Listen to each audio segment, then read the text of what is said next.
គួយកូនព្រះចាស់អង្គុយច្រៀងផ្ដាយផ្ដាំរោចាំចាស់ស្នេហ៍បើសិនកលយ៉ាងរឿងបទៀបខ្លួនប្រោបសំណាមលែតែមិនអស់អាឡ័យជាមួយនឹងក្លិនកាយអូចិត្តដែលស្នេហ៍បងនៅតែថាមិនសាបសូន្យមិនព្រោះប្រែទេតែភ័ក្រក្ដីសូមហូនមេត្តាកាន់នឹងប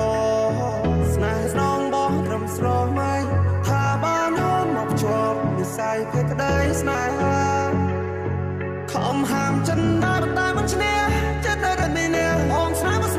តែកូននេះថាពេលជួបមកអងហាក់វិចារហាស្ដីអ្វីមិនรู้គួយកូនព្រះចាស់អង្គុយច្រៀងផ្ដាយផ្ដាំរោចាំចាស់ស្នេហ៍បើសិនកលយ៉ាងរឿងបទៀបខ្លួនប្រោបសំណាមលែតែមិនអស់អាឡ័យជាមួយនឹងក្លិនកាយអូ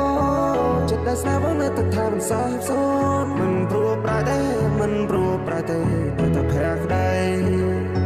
សូមហូនមេត្តាកាន់នឹងបងស្នេហ៍ស្នងបងត្រឹមស្រមៃ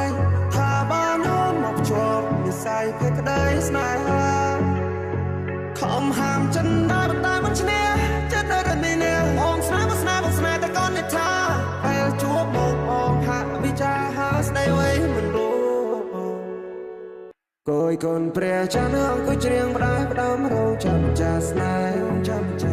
បើសិនកលយ៉ាងរឿងបទៀបខ្លួនប្រោបសំណាមលែតែមិនអស់អាឡ័យជាមួយនឹងក្លិនកាយអូចិត្តដែលស្នេហ៍បងនៅតែថាមិនសាបសូន្យមិនព្រោះប្រែទេតែភ័ក្រក្ដីសូមហូនមេត្តាកាន់នឹងបងស្នេហ៍ស្នងបងត្រឹមស្រមៃថាបានអូនមកជាប់និស័យភ័ក្រក្ដីស្នេហាខំហាមចិនដែរតែមិនឈ្នះ